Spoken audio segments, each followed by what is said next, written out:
நம்ம நோக்கணும்னு சொன்னா அது அதை விட ரொம்ப கவலை அளிக்கக்கூடியதாக, ரொம்ப வேதனை அளிக்கக்கூடியதாக அதனுடைய ஒரு துறையாக நீதிமன்றங்கள். நீதிமன்றங்கள் என்பதை விட அதற்கு முன்பாக அநீதிமன்றங்கள்ங்கிற ஒரு வார்த்தையை கூட நம்ம சேர்த்துக்கலாம். உதாரணத்திற்கு நமக்கெல்லாம் தெரியும் பாபர் மசூதி விஷயம்.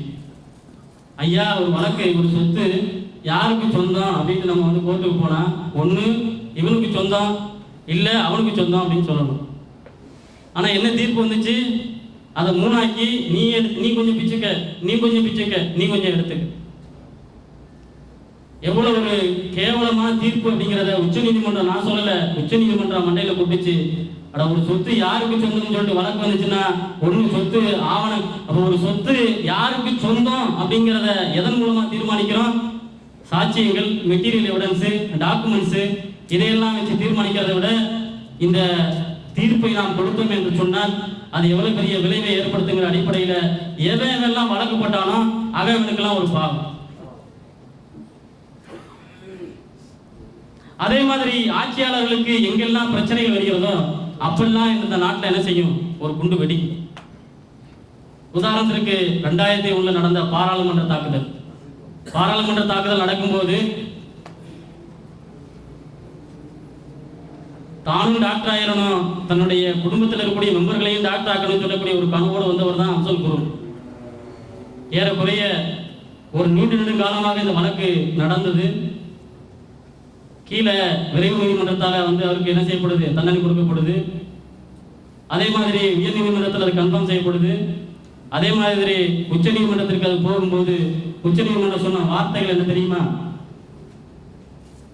உங்களுக்கு எதிராக எந்த விதமான சாட்சியங்களோ, ஆவணங்களோ, மெட்டீரியல் எவிடன்ஸோ, ஒரு single piece of evidence against you, உங்களுக்கு எதிராக வந்து எந்த விதமான சாட்சியங்களும் இல்லை. ஆனால் நடத்தப்பட்டது ஒரு நாட்டினுடைய இறையாண்மைக்கு எதிரான செயல், மக்களுடைய கூட்டு மனசாட்சிக்காக உங்களுக்கு தூக்கு தரங்க. அதை வேகமாக நிறைவேற்றுகிற அடிப்படையில் பார்லிமெண்ட்ல எப்ப எல்லாம் ஆட்சியாளர்களுக்கு ஒரு பிரச்சனை வருமோ அப்பொழுது முஸ்லிம்கள் பலிகடாக ஆக்கப்படுவார்கள். இப்படித்தான் ஒவ்வொரு குண்டுவெடிப்பு சம்பவங்களையும் தொடர்ச்சியாக என்ன செஞ்சுக்கிட்டு இருக்கு? நடந்து கொண்டே இருக்கிறது. அதே மாதிரி நாமெல்லாம் நமக்கு தெரியும், பாபர் மசூதி 1992 பாபர் மசூதி இடிப்போட்டு மிகப்பெரிய கலவரம் நடந்துச்சு. அதுக்கப்புறம் ஒரு குண்டுவெடிப்பு நடந்துச்சு. குண்டுவெடிப்புல முஸ்லிம்கள் இன்றைக்கு தண்டனைக்கு உள்ளாக்கப்பட்டு இன்றைக்கு ஜெயில்களில் வாடிக்கொண்டிருக்கிறார்கள். ஆனால் இந்த கலவரத்தை ஒட்டி 3000க்கும் மேற்பட்ட as per the record of government ரெக்கார்டின் அடிப்படையில் 3000க்கும் மேற்பட்ட முஸ்லிம்கள் கொல்லப்பட்ட அந்த வழக்கில் சிவசேனாவுடைய தலைவர் பால் தாக்கரேக்கு என்ன தண்டனை? ஒரே ஒரு நாள் வீட்டு காவல். 3000 முஸ்லிம் உயிர்களை கொண்டு குவித்த, வீட்டை தட்டி அடையாளமிட்டு கொண்டளிக்கப்பட்ட முஸ்லிம்களுக்காக கொடுக்கப்பட்ட தண்டனை என்னது? ஒரே ஒரு நாள் வீட்டு காவல். எங்க இருக்கு நீதி? இது ஏதோ இந்தியாவுடைய பல பாகங்கள்ல தான் நடந்துகிட்டு இருக்கு. சதன் சைடு சொல்லக்கூடிய கர்நாடகா, கேரளா, தமிழ்நாடு இதெல்லாம் கொஞ்சம் சுபிச்சமா இருக்கு அப்படிங்கிற மாதிரியான ஒரு மாய தோற்றம் தோண்டி கொண்டிருக்கும் போதுதான் பாசிசத்துடைய வேறு சதர்ன் ஸ்டேட்லையும் இன்னைக்கு உள்ள நுழைகிறத பார்க்கிறோம். இப்ப ரீசெண்டா நடந்த பெங்களூர் குண்டுவெடிப்பு எல்லாத்துக்கும் தெரியும். கர்நாடகா மாநிலத்துல எடியூரப்பா வந்து பிஜேபி வந்து கம்ப்ளீட்டா வந்து அடிச்சு நொறுக்கிறாரு. ஆட்சி வந்து போயிடும் அப்படிங்கிறது தெளிவா தெரியுது. அப்ப இதை எப்படி வந்து நம்ம டேக்கிள் பண்றதுங்கிறதுக்காண்டி ஒரு திட்டம் தீட்டப்படுது. அதற்காக நடத்தப்பட்டதுதான் பெங்களூர் வெடிகுண்டு வெடிப்பு. அந்த வெடிப்புல ஏறக்குறைய ஒரு 13 முஸ்லிம்கள் என்ன செய்யப்பட்டிருக்கிறாங்க, கைது செய்யப்பட்டிருக்கிறாங்க. எந்த அளவிற்கு அவர்களுக்கு சித்திரவதை கொடுக்கப்பட்டிருக்கிறது என்று சொன்னால் அதுல ஏகப்பட்ட கேள்விகள் இருக்கிறது. ஏனென்றால் உண்மையை கண்டறியக்கூடிய அடிப்படையில ஒரு பல்வேறு இந்த மனித உரிமை தளங்கள்ல வேலை செய்யக்கூடிய சீனியர் அட்வொகேட்ஸ் சொல்லக்கூடிய பல்வேறு வழக்கறிஞர்களை நாம் வைத்து உண்மையை கண்டறியும் சொல்லக்கூடிய ஒரு குழுவை வந்து இந்த பெங்களூர் பாம்லாஸ்டுக்கு நம்ம வந்து வைக்கும்போது அவர்கள் கொண்டு வந்த உண்மை, இதற்கு பின்னாலும் பாசிச பயங்கரமாக இருக்குது. ஏன்னா இதுல ஃபர்ஸ்ட் இன்ஃபர்மேஷன் ரிப்போர்ட் சொல்லக்கூடிய அந்த எஃப்ஐஆர்ல முதல் தகவல் அறிக்கையில இந்த இன்சிடென்ட்டுக்கு சொல்லக்கூடிய வாசகம் என்னன்னா, அங்கு பயன்படுத்தப்பட்ட வாகனம் தமிழ்நாட்டை சேர்ந்தது அப்படிங்கிறான். சரி, தமிழ்நாட்டில் இதை யார் வாங்கினா, இதில் யார் கான்டாக்ட் பண்ணா அப்படின்னு சொல்லிட்டு ஒரு சிம் கார்டை கொண்டு வர்றான். அந்த சிம் கார்டுக்கு பின்னால யார் இருக்கான்னு பார்த்தா கர்நாடகா கேரளா எல்லையில் இருக்கக்கூடிய ஒரு லீடிங் RSS லீடருடைய சிம் கார்டு தான் இதில் பயன்படுத்தப்பட்டிருக்குங்கிற வெட்ட வெளிச்சமாக இந்த உண்மை வெளிவந்திருக்கிறது. ஆனால் இதற்கு பின்பாக இன்வெஸ்டிகேஷன் பண்ணுவதற்கு, புலனாய்வு செய்வதற்கு உளவுத்துறையோ காவல்துறையோ தயாராக இல்லை. ஏனென்று சொன்னால் மாறாக அந்த வழக்கை விரைவாக முடிக்க வேண்டும் என்கின்ற அடிப்படையில் 13 முஸ்லீம்கள், தமிழ்நாட்டை சேர்ந்த முஸ்லீம்கள் இதில் என்ன செய்யப்பட்டிருக்கிறாங்க, கைது செய்யப்பட்டிருக்கிறாங்க. எந்த அளவுக்குன்னா இதுவரைக்கும் அப்படி ஒரு இன்சிடென்ட், அதாவது ஒருத்தரை வந்து அரெஸ்ட் பண்றாங்கன்னா அது வந்து ஜுடிஷியல் கஸ்டடின்னு சொல்லக்கூடிய நீதிமன்ற காவல்னு சொல்லுவாங்க. ஆனா போலீஸ் கஸ்டடின்னு சொல்லக்கூடிய கஸ்டடிக்கு விசாரணை வந்து உண்மையை கண்டறிவதற்காக கொடுக்கணும்னா அதிகபட்சம் 3 நாள் கொடுக்கலாம் அல்லது 5 நாள் கொடுக்கலாம். 30 நாட்கள் விசாரணை என்கிற பேரில அவர்கள் அடித்து சித்திரவதை செய்யப்பட்டிருக்கிறார்கள். மனமும் விந்தும் வெளியே வரக்கூடிய அளவிற்கு அவர்களுக்கு சித்திரை. என்ன செய்ய முடியும்? எவ்வளவு அருமையா ஒரு டெக்னிக்கை பயன்படுத்தலாம் பாருங்க. அதாவது சொந்த மாநிலத்தில் ஒரு பிரச்சனை வந்தா அது பொய்ன்னு நிரூபிக்கப்பட்டு பல விஷயங்கள் நிரூபிக்கப்பட்டிருக்கு. அதுல நான் ஒரு இன்சிடென்ட் சேர்த்து சொல்றேன். கோயம்புத்தூர்ல ரத்தன சபாபதினு சொல்லக்கூடிய ஒரு ISAC இன்டெலிஜென்ஸ் சர்வீஸ்ல உள்ள ஒரு AC அசிஸ்டன்ட் கமிஷனர், இவரே ஒரு குண்டை தயாரிச்சு அந்த குண்டை வந்து எந்த டயத்துல வந்து கொண்டு வராருந்தா 93 நடந்த குண்டு வெடிப்பிற்காக வந்து தீர்ப்பு சொல்றதுக்கான நேரம். அதுல யார் யார் ஈடுபட்டிருக்கா இல்லை அப்படிங்கிற மாதிரி தீர்ப்பு சொல்லக்கூடிய அந்த நேரத்துல ஒரு டிபார்ட்மெண்ட்ல இருக்கக்கூடிய உளவுத்துறையில் இருக்கக்கூடிய ஒரு நபர் குண்டை தயார் பண்ணி அதுக்கு சில உளவாளிகள் இன்ஃபார்மர் ரெடி பண்ணி அதை வந்து வெடிக்க வைத்த மாதிரி காட்டி ஒரு 5 முஸ்லீம்கள் அதில் வந்து என்ன செய்யப்படுறாங்க, கோவையை தகர்க்க சதின்னு சொல்லக்கூடிய அடிப்படையில் கைது செய்யப்படுறாங்க. இன்க்ளூடிங் ஒரு மென்டலி டிசார்டர் பர்சன், மனநிலை 28 வருஷமா சரியில்லாத ஒரு நபரும் அக்யூஸ் நம்பர் 2 வந்து சேர்க்கப்படுறாரு. அதுல உண்மையை கண்டறியும் குழு களத்தில் இறங்குது. கண்டினியூவான ஒரு பிரஸ் ரிப்போர்ட், பிரஸ் கிளப் அப்படின்னு சொல்லிட்டு ஒரு அறிவு கொடுத்ததுல அன்றைக்கு முதலமைச்சராக இருந்த கருணாநிதி ஒரு ஸ்டேட்மெண்ட் கொடுக்குறாரு. இதுல உண்மையில என்ன நடந்திருக்குது, உண்மையை கண்டறிங்கன்னு சொல்லிட்டு ஒரு ஸ்பெஷல் இன்வெஸ்டிகேஷன் டீம் அமைக்கப்படுது. அந்த டீமுடைய பாலன் சொல்லக்கூடிய அந்த எஸ்ஐடியுடைய டீம் லீடர் வந்து சொல்றாரு, இதற்கு பின்னால உளவுத்துறையை சேர்ந்த ISAC ரத்தன சபாபதியும் இன்னும் பலர் தான் இருக்கிறாங்க, இவர்கள் அப்பாவிகள் சொல்லக்கூடிய ஒரு ரிப்போர்ட் 70 பக்கத்துக்கு கொண்ட ரிப்போர்ட் சப்மிட் பண்ணப்படும். ஆனால் அப்படிப்பட்ட அந்த ஒரு நாட்டிற்கு எதிராக வார எகென்ஸ்ட் டெரர்னு சொல்லக்கூடிய அடிப்படையில் குண்டுகளை தயாரித்து அதை வைத்து அதை முஸ்லிம்களுக்கு எதிராக பயன்படுத்தலாம் சொல்லக்கூடிய அந்த நபர் இன்றைக்கு என்ன பொறுப்பு இருக்கார் தெரியுமா? சர்வீஸ் கமிஷன் சொல்லக்கூடிய தேர்வாணை குழுத்தில் ஒரு மெம்பர். IAS IPS இன்னைக்கு சர்வீஸ் எக்ஸாம் எழுதுறாங்களே இல்லையா, தேர்வாணை குழு அப்படின்னு சொல்லக்கூடிய அடிப்படையில் கவர்னருடைய அப்பாயின்மெண்ட்ல வந்து நியமிக்கப்படக்கூடிய குழுவில் இன்னைக்கு ஒரு நபர். அப்ப இந்த நபரால் தேர்ந்தெடுக்கப்படக்கூடிய நபர்கள் எப்படி இருப்பாங்க, முஸ்லிம்கள் எப்படி IAS IPS போன்ற பதவிகளில் வர முடியும்? இதான் சொல்ல இன்றைக்கு வரைக்கும் எந்த விதமான தண்டனைக்கு உள்ளாக்கப்படல. 70 நாட்களுக்கு மேலாக இன்க்ளூடிங் ஒரு மனநிலை பாதித்த நபர் முதற்கொண்டு என்ன செஞ்சாச்சு, ஜெயிலுக்கு போயிட்டு வந்தாச்சு. அது நிரூபிக்கப்பட்ட உண்மை. இப்படி சொந்த மாநிலங்களில் செய்யும் போது மாட்டிக்கொள்கின்றோம் என்கின்ற அடிப்படையில் சொந்த மாநிலங்களில் இருக்கக்கூடிய நபர்களை வேற மாநிலங்களில் மாட்டி விட்டோம்னா ஐயா எங்களுக்கு அதுக்கு எந்த பிரச்சனையும் கிடையாது. எந்த அளவுக்குண்டா இந்த பெங்களூர் குண்டுவெடிப்புல கர்நாடகா உளவுத்துறையை சேர்ந்த போலீஸ் என்ன செய்யறாங்கன்னா சில அதாவது பேக்கை கொண்டு வந்து ஒரு 2:30 மணிக்கு கொண்டு வந்து ஒரு வீட்டில் வந்து அந்த சம்மந்தப்பட்ட அரெஸ்ட் பண்ணப்பட்ட வீடுகளில் கொண்டு வந்து வைக்கிறான். 2:30 மணிக்கு அங்கே இருந்தது யாரு, அவங்களோட ஒய்ஃபு, வயதான அவங்களுடைய தாய். கொண்டு வந்துட்டு நாங்க வந்து இந்த மாதிரி வந்து அம்மோனியம் நைட்ரேட் கலந்த வெடிபொருட்களை நாங்க வந்து என்ன செஞ்சுட்டோம், எடுத்துட்டோம் அப்படின்னு சொல்லிட்டு ஒரு செய்தியை சொல்றான். ஆனா கமிஷனர் பேட்டி கொடுக்குறான், அப்படிப்பட்ட எந்த பொருளும் எடுக்கப்படல. அப்ப ஏன் பேப்பர்ல எப்படி செய்தி வந்திருக்குன்னு கேட்டா பேப்பர் போய் கேளுங்க, ஒரு அட்மினிஸ்ட்ரேஷன் சொல்லக்கூடிய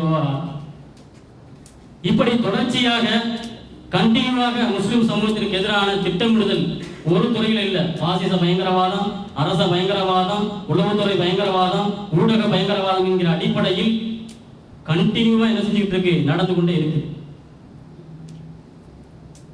அப்ப இது போன்ற முஸ்லிம்களுக்கு எதிரான அனைத்து துறைகளில் நடக்கக்கூடிய இந்த பயங்கரவாதங்களை எப்படி எதிர்கொள்வது அப்படிங்கிற அடிப்படையில தான் 1989 ஆரம்பிக்கப்பட்ட இயக்கம் தான் பாப்புலர் ஃப்ரண்ட் ஆஃப் இந்தியா. ஒரு 19 நபர்களை கொண்டு ஆரம்பிக்கப்பட்ட இயக்கம் இன்றைக்கு இந்தியாவில் பல லட்சம் உறுப்பினர்களை கொண்டு ஒவ்வொரு அஜெண்டாவா இன்னைக்கு எல்லாரோட விரும்பி எடுத்து வராங்க. சட்டத்தின் அடிப்படையில் இந்த சமூகத்திற்கு என்ன பாதுகாப்பை கொடுக்க முடியும் என்கின்ற அடிப்படையில் ஒவ்வொரு அஜெண்டாவை எடுத்து வராங்க. அதனுடைய ஒரு அடிப்படை தான் சகோதரர் சுட்டிக்காட்டிய நம்மை சார்ந்தவர்களுக்கு, நம்மோடு இருக்கின்றவர்களுக்கு இஸ்லாத்தை என்ன செய்யறது, எடுத்து சொல்றது. கிராமமாக செமினார்ஸ் மூலமாக, கருத்தரங்குகள் மூலமாக நாம் என்ன செய்யறோம், இஸ்லாத்தை எடுத்து சொல்றோம். எதற்காக? அவங்க இஸ்லாத்தை ஏற்றுக்கொள்வார்கள் அப்படின்னு சொல்லக்கூடிய அடிப்படையில் அல்ல. இஸ்லாம்னா என்னன்னு பிரச்சனை தெரிஞ்சுக்கப்பா. ஏன்னா இன்றைக்கு மீடியாக்கள் அதுல ஒரு பெரிய வெற்றியை அடைஞ்சிருக்கிறான். முஸ்லிம்கள்னால ஆரம்பத்திலே ஒரு சுலோகம் சொல்லி காட்டணும் இல்லையா, எல்லா முஸ்லிம்கள் தீவிரவாதிகள் இல்ல, ஆனா தீவிரவாதிகள் இல்ல என்னது, முஸ்லிம்கள் சொல்லக்கூடிய அடிப்படையில முஸ்லிம்கள் தாடி வச்சு தொப்பி வச்சிருந்தா அவங்க தீவிரவாதிகள் சொல்லக்கூடிய ஒரு மனநிலை பாமர மக்களிடத்துல இன்னைக்கு ஊடுருவி இருக்கிறது. இதை நம்ம சும்மா சொல்லல. இன்றைக்கு நீண்ட நெடுங்காலமாக தாவான்னு சொல்லக்கூடிய இஸ்லாத்தை மக்களுக்கு எடுத்து சொல்லக்கூடிய இந்த அழகிய பணியை ஒரு தாவா கமிட்டின்னு சொல்லக்கூடிய அடிப்படையில நம்ம இறங்கி இன்னைக்கு எல்லாரோட உதவி கொண்டு நம்ம கிராமமாக நாம எடுத்து சொல்றோம். அப்படி எடுத்து சொல்லும் போது தானாக மனம் இஸ்லாத்துக்கு வரக்கூடிய சகோதரர்களுக்காக நாம 2 இன்ஸ்டிடியூஷனையும் நடத்துறோம். ஏன்னா வெறுமன களிமா மட்டும் சொல்லிக் கொடுக்கறதுனால எந்த பிரயோஜனமும் இல்லை. களிமாவுடைய வாழ்க்கையை அவர்கள் உள்ளத்துல கொண்டு வரணும். அதற்கான ஒரு முயற்சியாகத்தான் இது போன்ற பொறுப்புகள். அதே மாதிரி கம்யூனிட்டி டெவலப்மெண்ட், ஒரு சமூகத்துடைய வளர்ச்சி என்பது ஒரு அழகான ஒரு உதாரணமா நம்ம சொல்லலாம். ஒரு நாட்டுடைய வளர்ச்சி இன்னைக்கு நம்ம ஒரு கேள்வி, இந்தியா வல்லரசாகுமா அப்படின்னு சொல்லக்கூடிய ஒரு கேள்வி இருக்கு. ஆகிறதுக்கு வாய்ப்பு இருக்கா? எல்லா விதமான திறமைகளும், எல்லா விதமான கருவிகளும், எல்லா விதமான ஆற்றல்களும் இந்த நாட்டில் இருக்கக்கூடிய பட்ஜெட் போடும்போது 75% இந்த நாட்டுடைய ராணுவத்துக்கு தான் பயன்படுத்தப்படும். அந்த அளவுக்கு எல்லா விதத்திலையும் ஒரு வளம் பெற்ற ஒரு நாடாக என்ன செஞ்சிட்டு இருக்கு இந்தியா இருக்குது. இருந்த போதிலும் வல்லரசாகுமா அப்படின்ற ஒரு கேள்வி இருக்கு. ஏன்னா வளர்ச்சி என்பது சீராக இருக்கணும். ஒரு மனிதன் வளரலான்னு சொன்னா அவனுடைய வளர்ச்சி படிப்படியாக எல்லாம் சீரா இருக்கணும். அதற்கு மாறாக ஒரு மனிதனுடைய தலை பெருசா இருக்கணும், வைங்க, கால் சுருங்கி இருக்கு அப்படின்னா அதை வளர்ச்சி சொல்லுவோமா, வியாதின்னு சொல்லுவோமா? இன்றைக்கு அதுதான் இன்றைக்கு இந்தியாவில் நடந்து கொண்டிருக்கிறது. ஒரு குறிப்பிட்ட சிறுபான்மை சமூகத்திற்கு எதிராக, அதிலும் குறிப்பாக முஸ்லிம்களுக்கு எதிராக திட்டமிட்டு இது போன்ற அரசு பதவிகளாக இருக்கட்டும், மற்ற எல்லா துறைகளாக இருக்கட்டும், அவர்களை ஓரங்கட்டுவதற்காக, பொது சமூகத்தை விட்டு அவர்களை தனிமைப்படுத்துவதற்கான முயற்சிகள் இன்றைக்கு தொடர்ந்து நடந்து கொண்டே இருக்கிறது. நான் சொல்றதெல்லாம் ஒரு சில எக்ஸாம்பிள் தான். ஒவ்வொரு மாநிலத்திற்கும் உள்ள போயும் ஒவ்வொரு மாநிலம் சம்பந்தமாக பேச ஆரம்பிச்சோம்னு சொன்னா ஒவ்வொரு மாநிலத்திலையும் அவ்வளவு எந்த அளவுக்குண்டா, டெல்லியில ஒரு 3000 ரூபாய் கொடுத்து ஒரு ரிக்ஷா வாங்க முடியல. அதை வட்டிக்கு வாங்கி அந்த ரிக்ஷாவை ஓட்டி அதுல கிடைக்கக்கூடிய 50 ரூபாயில 40 ரூபாயை வட்டிக்கு செலுத்திட்டு 10 ரூபாய் வாங்கக்கூடிய முஸ்லிம்கள் தான் இன்னைக்கு தெருவில் இருக்கிறாங்க. ஆனால் அவர்களுடைய மனநிலை எப்படி இருக்கு தெரியுங்களா? அந்த ரிக்ஷாவில் கால் மேல கால் போட்டு சொல்றான், நாங்க ஆண்ட பரம்பரையாக்கு. யோசித்து பாருங்க அவர்களே. இப்படிப்பட்ட கம்யூனிட்டியை டெவலப் பண்றதுக்காக டெல்லியில பாப்புலர் ஃப்ரண்ட் ஆஃப் இந்தியா சார்பில் பல்வேறு பகுதிகளில் சொந்தமா அவங்களுக்கு என்ன செய்யறோம், நம்ம ஆட்டோ ரிக்ஷாக்களை நீ முன்மூலமாக நீ ஒரு ஆளை உருவாக்கும். உனக்கு ஒரு வண்டி வாங்கி கொடுப்போம், நீ வட்டியெல்லாம் கட்ட வேண்டிய அவசியம் கிடையாது. அந்த வருமானத்துல நீ வண்டிக்கு எவ்வளவு ஆகுதோ அதை நீ கொடுத்தீங்கன்னா அதை வைத்து வேற ஒருத்தருக்கு வண்டி என்ன செய்ய முடியும், வாங்கி கொடுக்க முடியும் சொல்லக்கூடிய ஒரு திட்டத்தின் அடிப்படையில 3000க்கும் மேற்பட்ட சகோதரர்களுக்கு நாம் இது மாதிரியான ஒரு ஸ்கீமை கொண்டு வந்தோம். அதே மாதிரி அரசு துறைகள்ல ஏகப்பட்ட ஃபண்டு குமியுது. இதை கரெக்டா யார் பயன்படுத்துறா அப்படின்னு பாத்தீங்கன்னா கிறிஸ்தவ மிஷனரிகள் ரொம்ப அருமையா பயன்படுத்துறான். சிறுபான்மையினருக்குன்னு சொல்லிட்டு அரசாங்கத்தால நியமிக்கப்பட்டு ஃபண்ட் அலாட் பண்ணப்பட்டு கல்வி உதவித்தொகை இல்ல இன்னும் பிற உதவித்தொகைகள் எல்லாம் நிறைய அலாட் பண்ணப்படுது. ஆனால் அப்படி அலாட் பண்ணக்கூடிய தொகையை முறையாக பெற்று அந்த சமூகத்திற்கு கொடுப்பதற்கான ஒரு நாதி இல்லை. அதை கிறிஸ்தவ மிஷனரிகள் கரெக்டா செய்து வரக்கூடிய தொகையில ஒரு பெருந்தொகை கவர்மெண்ட்டுக்கே ரிட்டர்ன் ஆகி போயிட்டே இருக்கு. என்ன காரணம்? அதை பத்தியான அவேர்னஸ், விழிப்புணர்வு எதுவும் இல்லை. ஒரு சின்ன உதாரணம் நாங்க சொல்றோம். நம்ம ஒரு சாதி சான்றிதழ் வாங்க போகணும்னு வச்சுக்கோங்களேன். ஒரு சாதி சான்றிதழ் நம்ம வாங்க போறோம்டா, கீழே விஓவை பார்க்கணும், ஆர்ஐயை பார்க்கணும், அவரை கரெக்ட் பண்ணணும், தாசில்தாரை பார்க்கணும். எல்லாத்தையும் பார்த்து முடிஞ்சதுக்கு அப்புறம் எல்லாம் முடிஞ்சிட்டு அதை பல என்கொயரிக்கு அப்புறம் அந்த சாதி சான்றிதழ் வாங்குவோம். சாதி சான்றிதழ் நமக்கு என்ன செய்யும், கிடைக்கும்.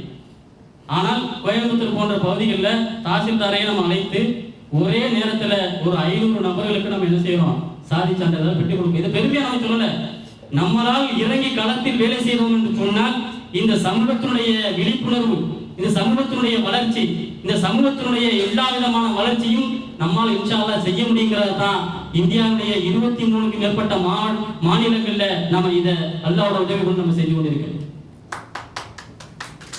அதே மாதிரி பாத்தீங்க அப்படின்னா கம்யூனிட்டி டெவலப்மெண்ட் சொல்லிட்டு நம்ம வந்து சொல்லிட்டு வெறுமனே ஏதோ நாங்கள் அதை செஞ்சோம் இதை செஞ்சோம் சொல்லக்கூடிய பெருமைப்படக்கூடிய விஷயங்களை நாம் இங்க பேசுவதற்கு வரல. உண்மையிலேயே சமூகத்தினுடைய யதார்த்த சூழ்நிலை அப்படித்தான் இருக்கு. இதை நம்ம சொல்லல. ஒவ்வொரு முறையும் முஸ்லிம்களை ஓட்டு வங்கிகளாக பகடைக்காய்களாக பயன்படுத்தி கொண்டிருக்கக்கூடிய அது எந்த அரசாக இருந்தாலும் சரிதான், காங்கிரஸ் அதுக்கு வந்து விதிவிலக்கு இல்லை. அவர்களால் ஏற்படுத்தப்பட்ட நீதிமன்ற ரிட்டையர்டான நீதிபதிகள் மூலமாக ஏற்படுத்தப்பட்ட சச்சார் கமிஷனா இருக்கட்டும் இல்லது மிஸ்ரா கமிஷனா இருக்கட்டும், இந்த கமிஷன்கள் கொடுக்கப்படக்கூடிய ரிப்போர்ட் என்னன்னா, இந்த நாட்டில் ஒரு மக்கள் மலைவாழ் மக்களை விட மோசமாக இருக்கிறார்கள் என்று சொன்னால் அது முஸ்லிம் சமூகம். அவர் சும்மா எழுதுற ஒவ்வொரு மாநிலமா போய் டோட்டலான எல்லா ரெக்கார்டையும் வெரிஃபை பண்ணி முஸ்லிம் சமூகத்தினுடைய எல்லா விஷயங்களையும் ஆய்வு பண்ணி ரிப்போர்ட் சப்மிட் பண்றாரு கவர்மெண்ட். குறைந்தபட்சம் முஸ்லிம்களுக்கு 10% இடஒதுக்கீடு வழங்கணும். ஆனால் இடஒதுக்கீடு அப்படின்னு சொல்லிட்டு ஒரு ரிப்போர்ட்டை சப்மிட் பண்ண பிறகு இதுக்கு ஒரு கதை இருக்கு. எப்படின்னா, ஒரு பையன் அப்பாட்ட வந்து எனக்கு சட்டை தச்சு தாங்க அப்படின்னு கேட்கிறார். சரி வா அப்படின்னு சொல்லிட்டு போய் அளவு எடுக்கிறாங்க. நல்ல சூப்பரான ட்ரெஸ் உனக்கு இந்தா நல்லா அளவு எடுத்துக்க, சரி தச்சு கொடுத்துருங்க. இப்படி 1 வருஷம் 2 வருஷம் அளவு எடுத்துக்கிட்டே இருக்காரு. ஆனா என்ன செய்யல, எதையும் தச்சு கொடுக்கல. அது மாதிரி இன்றைக்கு வரக்கூடிய ஒவ்வொரு அரசாங்கங்களும் நாங்க வந்து அந்த கமிட்டி போட்டிருக்கோம், இந்த கமிட்டி போட்டிருக்கோம், இந்த கமிஷனை போட்டிருக்கோம், அந்த கமிஷனை போட்டிருக்கோம், எல்லா கமிஷனையும் போட்டிருக்கோம். எதற்காக? முஸ்லிம்களுடைய வாழ்வை மேம்படுத்துவதற்காக. அனைத்து கமிஷனுடைய ரிப்போர்ட் இன்னைக்கு என்ன இருக்கு, குப்பத்தட்டில போயிருக்கு. எப்படி அந்த தந்தை சிறுவனை வந்து அளவெடுத்து ஏமாத்துகிறாரோ அதே போன்று ஒட்டுமொத்தமான சமூகத்தையும் இடஒதுக்கீடுங்கிற பேர்ல இன்றைக்கு பல கமிஷன்களை போட்டு கமிஷன்கள் கவர்மெண்ட்டுக்கு ஆதரவாக கொடுக்கக்கூடிய ரிப்போர்ட் தான் கமிஷனுடைய ரிப்போர்ட். அந்த ரிப்போர்ட்டை அவனை அறியாமலே வழியே இல்லை அப்படிங்கிற அடிப்படையில் கொடுக்கப்படக்கூடிய உண்மைகள் அத்தனை கமிஷன்களுக்கு என்ன செய்யுது, ஃபைல்களாக அதை வந்து நிறைவேற்ற முடியல. கேட்டா அரசாங்கத்தில் கேட்டா ஒத்த கருத்தை உடைய நபர்களை உருவாக்குவதன் மூலமாகத்தான் அந்த சட்டத்தை கொண்டு வர முடியுங்கிறான். ஒத்த கருத்தை யார்கிட்ட எதிர்பார்க்கிறான்? இந்த நாட்டில் பல்லாயிரக்கணக்கான முஸ்லிம்களை ஒரு மாநிலத்தில் கொண்டு குவித்த நர வேட்டையாடிய மோடிகளிடம் அவர் ஒத்த கருத்தை எதிர்பார்க்கிறான்? இல்ல ரத்த வேட்டையாடிய மற்ற நபர்களுடைய அந்த அவர்களிடமா யார்கிட்ட நீ ஒத்த கருத்து வரணும்னு எதிர்பார்க்கிற? அப்ப திட்டமிட்ட ஒட்டுமொத்தமாக இந்த சட்டத்தை நிறைவேற்றக்கூடாதுங்கிற அடிப்படையில பல்வேறு விதமான காரணங்கள் இங்க என்ன செய்யப்படுது, சொல்லப்படுது. அப்படிப்பட்ட இடஒதுக்கீட்டிற்காக ஒரு 10 ஆண்டு காலம் மேலாக பார்லிமெண்ட் மார்ச்சுங்கிற அடிப்படையில பல்வேறு விதமான புரோகிராம்களை பல்வேறு விதமான மாநிலங்களை தழுவிய போராட்டங்களை எங்களுக்கு உரிய இடஒதுக்கீடு நீங்க தந்துடணும். அதுல ஒரு சின்ன ஒரு புள்ளியல் கணக்கு, 20% இருக்கக்கூடிய தலித்துகளுக்கு 20% இடஒதுக்கீடு கிடைக்கும். அதே மாதிரி 1% இருக்கக்கூடிய எஸ்டி ஷெட்யூல்ட் ட்ரைபுனல்களுக்கு அவங்களுக்கு அந்த பெர்சன்டேஜ் கிடைக்கும். as per the record government record படி இடஒதுக்கீடு இந்தியாவில் 15% கொடுக்கணும்னு சொல்லிட்டு 2001 கணக்குப்படி சொல்லக்கூடிய அந்த 15%ல 4.5% ஒரு மாநிலம் வந்து கொடுக்கணும்னு சொல்லிட்டு சட்டம் வரைவு கொண்டு வந்தா அதுல உச்ச நீதிமன்றம் என்ன செய்யறான், மத அடிப்படையில் என்ன செய்யக்கூடாது, இடஒதுக்கீடு கொடுக்கக்கூடாது, அது ஆபத்து. என்ன நடந்து கொண்டிருக்கிறது நாட்டில்? சோழர்களே, இப்படிப்பட்ட ஒவ்வொரு நிகழ்வுகளுக்கு எதிராகவும் சட்டத்தின் அடிப்படையில சிறுபான்மையினருக்கு என்னென்ன உரிமைகள் இருக்கிறதோ அந்த உரிமைகளை பெற்றுத்தர வேண்டும் என்கின்ற அடிப்படையில 20 ஆண்டுகளுக்கு மேலாக களத்தில் பணியாற்றி கொண்டிருக்கக்கூடிய பாப்புலர் ஃப்ரண்ட் ஆஃப் இந்தியாவுடைய பணிகளுக்கு உங்களுடைய ஒட்டுமொத்தமான உழைப்புகளையும் ஒட்டுமொத்தமான உங்களுடைய அனைத்து விதமான அர்ப்பணிப்புகளையும் தரணுங்கிறதா எங்களுடைய வேண்டுகோள். சகோதரர் அருமையா சொல்லி காட்டினாங்க. தத்துவ அவர்கள் சொல்லி காட்டும் போது மலேசியாவில் இந்திய முஸ்லிம்கள் எந்த அளவிற்கு ஒவ்வொரு துறையாக வந்து கஷ்டங்கள் வரும்போது ஒவ்வொரு துறைகளிலிருந்து எப்படி வந்து மீண்டு வந்தாங்க அப்படிங்கிறது. ஏன்னா முயற்சிகள் செய்யும் பொழுதுதான் அதற்கான கூலியை நாம் பெற முடியும். அப்ப அந்த அடிப்படையில ஒட்டுமொத்தமாக இன்றைக்கு ஒவ்வொரு மாநிலங்களையும் திட்டமிட்டு முஸ்லிம் சமூகத்திற்கு எதிராக நடக்கக்கூடிய ஒவ்வொரு நிகழ்வுகளுக்கு எதிராகவும் சட்டத்தின் அடிப்படையில முறையாக நம்ம செயல்பட்டு கொண்டிருக்கிறோம். அதே மாதிரி இப்ப தமிழகத்தில் நடந்த ஒரு செய்தியை நான் உங்களுக்கு சுட்டிக்காட்ட ஆசைப்படுறேன். மதுரையில, தமிழ்நாட்டில் மதுரையில ஒரு 7 இடங்கள்ல வெடிக்காத பொருள் கண்டுபிடிக்கப்படும். எந்த அளவுக்குண்டா, சிக்கந்தர் தர்கா அப்படின்னு சொல்லக்கூடிய ஒரு தர்கா வந்து திருப்பரங்குன்றங்கிற ஒரு பகுதியில் இருக்கு. பச்சை வாரியில இருந்து என்ன செஞ்சிருக்கிறாங்க, அந்த தர்காவில் வந்து வெடிகுண்ட, வெடிக்காத வெடிகுண்ட 2 பேட்டரி இதெல்லாம் கண்டுபிடிச்சிருக்கிறாங்க. அப்ப இந்த வெடிக்காத வெடிகுண்டுங்கிற அடிப்படையில ஒரு குறிப்பிட்ட சமூகத்தை நோக்கிய அவங்களுடைய விசாரணை ஏறக்குறைய ஒரு 500 நபர்கள் இந்த விசாரணைக்கு உட்படுத்தப்பட்டிருக்கிறாங்க. ஒரு பகுதியில் போய் அந்த வழக்கு சம்பந்தமா எதுவும் விசாரிக்கிறது இல்லை. உன் பேர் என்ன, உன் அப்பா பேர் என்ன, உன் குடும்பத்துல எத்தனை பேரு, உன் அட்ரஸ் என்ன, நீ உன் செல்போன் என்ன, வேற என்ன டீட்டெயில் இருக்கு, என்ன படிக்கிற, அதுல யாரும் விதிவிலக்கு இல்ல. எம்பிஎல் படிச்சிருந்தாலும் சரிதான், இன்ஜினியரிங் முடிச்சிருந்தாலும் சரிதான், டாக்டரா இருந்தாலும் சரிதான், விசாரணைங்கிற பேர்ல ஒரு பயங்கரமான அச்சுறுத்தல் நடந்துட்டு இருக்கு. இன்றைக்கு வரைக்கும் தொடர்ந்து கொண்டிருக்கிறது. அது நம்ம உயர்நீதிமன்றத்தில் ஒரு வழக்கை பதிவு செஞ்சிருக்கிறோம். சம்பந்தப்பட்ட அதிகாரிகள் வந்து சட்டத்திற்கு புறம்பாக அவர்களுடைய எல்லை வரையறைகளுக்குள்ள இல்லாத விஷயங்கள்ல தலையிட்டு முஸ்லிம்களுக்கு இவ்வளவு பெரிய சித்திரவதைகள் செய்தார்கள் சொல்லும்போது ஹோம் டிபார்ட்மெண்ட்ல இருந்து அதே மாதிரி டிஜிபி வரைக்கும் வந்து நீ என்ன செய்ய பதில் சொல்ல அவங்க நடவடிக்கை சொல்லக்கூடிய அடிப்படையில் இன்னைக்கு நீதிமன்றங்கள் அவங்களுக்கு நோட்டீஸ் அனுப்பியிருக்கிறது. இப்படி ஒவ்வொரு ஸ்டெப்பையும் நம்ம எடுக்கும் பொழுது சட்டத்தின் அடிப்படையில் சட்டத்திற்கு உட்பட்டு சட்டம் நமக்கு வழங்கிய உரிமைகளின் அடிப்படையில் நம்ம என்ன செஞ்சுட்டு இருக்கோம், நாம செஞ்சுக்கிட்டு இருக்கோம். அதான் நான் ஆரம்பத்தில் சொன்னேன், சட்டத்துல ரைட் டு ஈக்வாலிட்டி சொல்லக்கூடிய சட்டம் எழுதப்பட்டது. ஆர்டிகல் 14 வந்து சட்டத்தின் முன் அனைவரும் சமம் அப்படின்னு சொல்லுது அரசியலமைப்பு சட்டம். இந்தியாவில் இருக்கக்கூடிய ஒரு மிகப்பெரிய சட்டம். இந்த சட்டத்திற்கு மாறாக எந்த ஒரு சட்டத்தை ஏற்ற முடியாது. ஒவ்வொரு தனி மனிதனுக்கும் ஒவ்வொரு மதத்திற்கும் என்னென்ன உரிமைகள் இருக்குன்னு சொல்லக்கூடிய அடிப்படை உரிமை சொல்லக்கூடியதான் இந்திய அரசியலமைப்பு சட்டம். ஆனால் அந்த அரசியலமைப்பு சட்டம் இன்றைக்கு எழுதப்பட்ட சட்டங்களாக தான் இருந்து கொண்டிருக்கிறத ஒழிய முஸ்லிம்கள் என்று சொன்னால் அங்கே எந்த விதமான ஈக்குவாலிட்டி என்ன செய்யப்படுறதில்லை, ஃபாலோ பண்ணப்படுறதில்லை. அப்படிப்பட்ட ஒரு நல்ல ஒரு சமூகத்தை மேம்படுத்தக்கூடிய ஒரு விஷயத்தை தான் இன்றைக்கு நாம செய்ய வேண்டிய கடமை நமக்கு இருக்கிறது. ஒரு முஸ்லிமா இருக்கக்கூடியவங்களுக்கு 2 விதமான உரிமைகள் வந்து இருக்கு. ஒண்ணு அவர் குடும்பத்தில் உறுப்பினர், இன்னொன்னு இந்த உம்மத்தில் அவர் வந்து உறுப்பினர். ரசூல் ஸல்லல்லாஹு அலைஹி வஸல்லம் வந்து அழகா சொல்லி காட்டினார்கள், நீங்கள் நம்பிக்கை கொள்ளாதவரை என்ன செய்ய முடியாது, ஈமான் கொள்ள முடியாது. நீங்கள் பிறர் மீது நேசம் செலுத்தாதவரை நீங்கள் ஈமானை பூர்த்தி செய்ய முடியாது. நேசம் கொள்வதுனா என்ன, பரிதவிக்கக்கூடிய கஷ்டப்படக்கூடிய நபர்களை அந்த பரிதவிப்பிலிருந்து அந்த கஷ்டங்களிலிருந்து அவர்களை மீட்டெடுக்க வேண்டிய கடமை இந்த உம்மத்தின் உறுப்பினர்கள் அடிப்படையில் ஒவ்வொரு முஸ்லிம்களுக்கும் இருக்கு.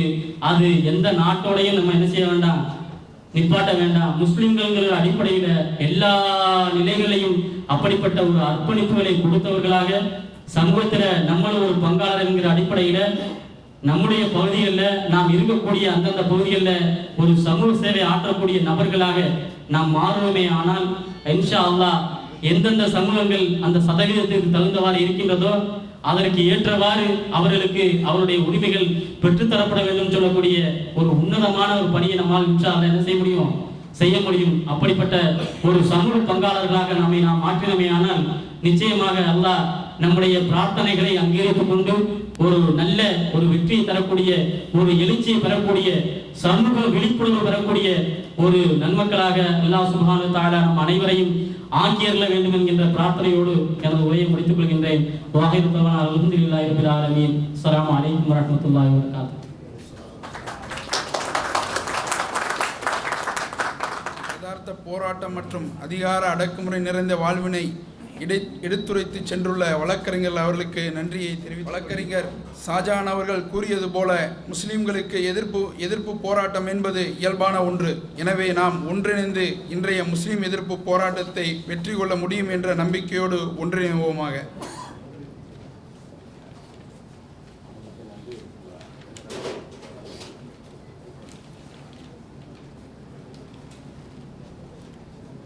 அடுத்ததாக நன்றி உரையாற்றுமாறு சமுதாய தொண்டர் சகோதரர் அன்சர் அலி அவர்களை அழைக்கின்றேன்.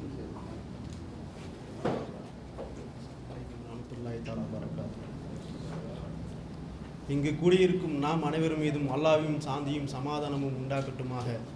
அல்ஹம்துலில்லாஹ். இந்த கருத்தரங்கம் வெற்றிகரமாக நடைபெறுவதற்கு உதவி புரிந்த ஏக இறைவனாகிய அல்லாஹுக்கு முதற்கண் நன்றியை செலுத்தியவனாக இந்த சிறப்பான நிகழ்ச்சியை கிராத் ஓதி துவக்கி வைத்த ஜனாப் முகமது அப்ராலுல் ஹக் அவர்களுக்கும் வரவேற்புரையாற்றிய ஜனாப் முகமது அலி ஜின்னா அவர்களுக்கும் தலைமையேற்று நடத்தி தந்த ஜனாப் தத்தோ ஹாஜி ஜமருல் கான் அவர்களுக்கும் அறிமுகவுரையாற்றி அமர்ந்திருக்கும் ஜனாப் வேங்கை இப்ராஹிம் அவர்களுக்கும் எழுச்சுரையாற்றிய ஜனாப் தமீம் ஃபைசல் அவர்களுக்கும் மற்றும் பாப்புலர் ஃப்ரண்ட் ஆஃப் இந்தியாவின் தமிழ்நாடு மாநில செயற்குழு உறுப்பினர் சிறப்பு விருந்தினர் ஜனாப் வழக்கறிஞர் ஷாஜகான் அவர்களுக்கும் இந்த நிகழ்ச்சியை நடத்துவதற்கு எங்களுக்கு உறுதுணையாக இருந்து ஊக்கமளித்த நிறைவுரையாற்றிய ஜனாப் ஆரம் அப்துல் சுபான் அவர்களுக்கும் இந்த நிகழ்ச்சியை சிறப்பாக தொகுத்து வழங்கிய ஜனாப் முகமது கனி அவர்களுக்கும் மற்றும் இடம் உணவு அளித்த சையத் பிஸ்ட்ரோ நிறுவனத்திற்கும் வீடியோ ஏற்பாடு செய்த அல் அவல் நிறுவனத்திற்கும்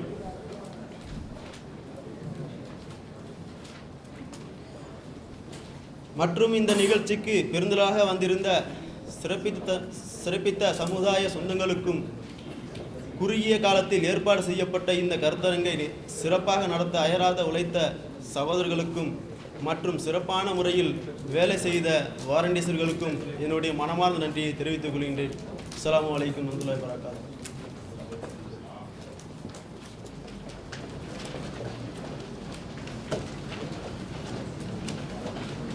தொடர்ந்து உஸ்தாத் அப்ரால் அவர்களுக்கு வழங்குகிறேன்.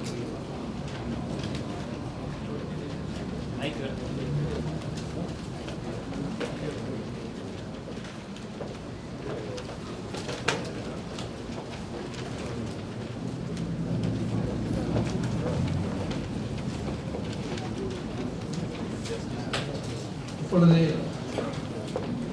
அரம் அப்துல் சுபான் அவர்கள் வழக்கறிஞர் ஷாஜான் அவர்களுக்கு நினைவு பரிசினை வழங்குவார்கள்.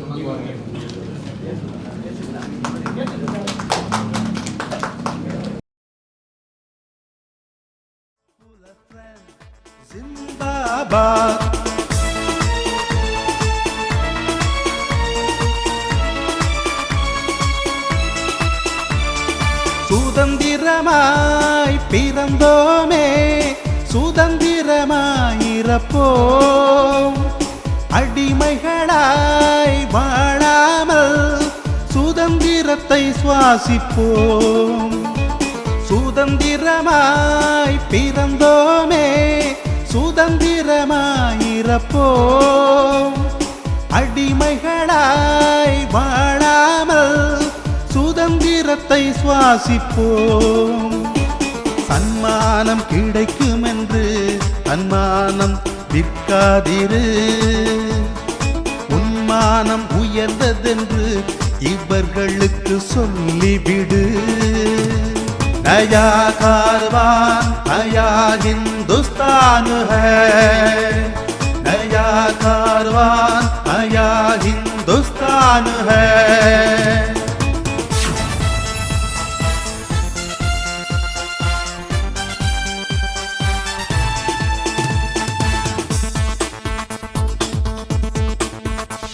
नया कारवान नया हिंदुस्तान है, नया कारवान नया हिंदुस्तान है.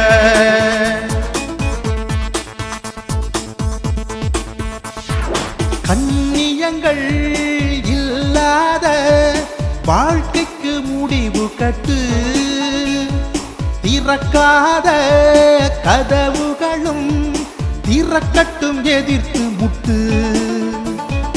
கண்ணியங்கள் இல்லாத வாழ்க்கைக்கு முடிவு கட்டு, திறக்காத கதவுகளும் திறக்கட்டும் எதிர்த்து முட்டு. எதிர் நீச்சல் போடாமல் மீனுக்கு வாழ்க்கை இல்லை, எதிர்த்து நில்லாமல் நமக்கும் வாழ்க்கை இல்லை. नया कारवान नया हिंदुस्तान है, नया कारवान नया हिंदुस्तान है. नया कारवान नया हिंदुस्तान है, नया कारवान नया हिंदुस्तान है.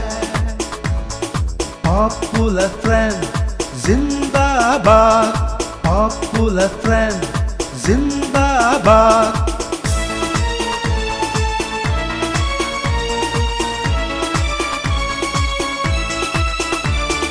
எளியோர்க்கும் வலுவூட்டும் வலிமைகள் நாம் திரட்டுவோம். வலியோர்க்கும் நெறியூட்டும் வழிமுறை நாம் புகட்டுவோம். எளியோர்க்கும் வலுவூட்டும் வலிமைகள் நாம் திரட்டுவோம்.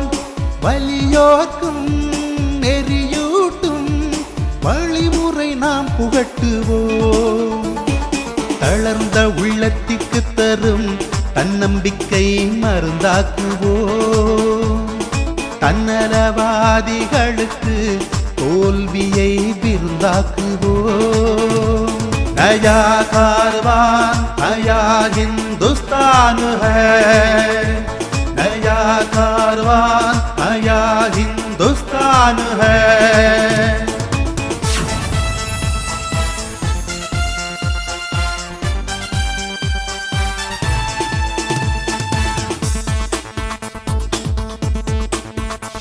नया कारवान नया हिंदुस्तान है, नया कारवान नया हिंदुस्तान है.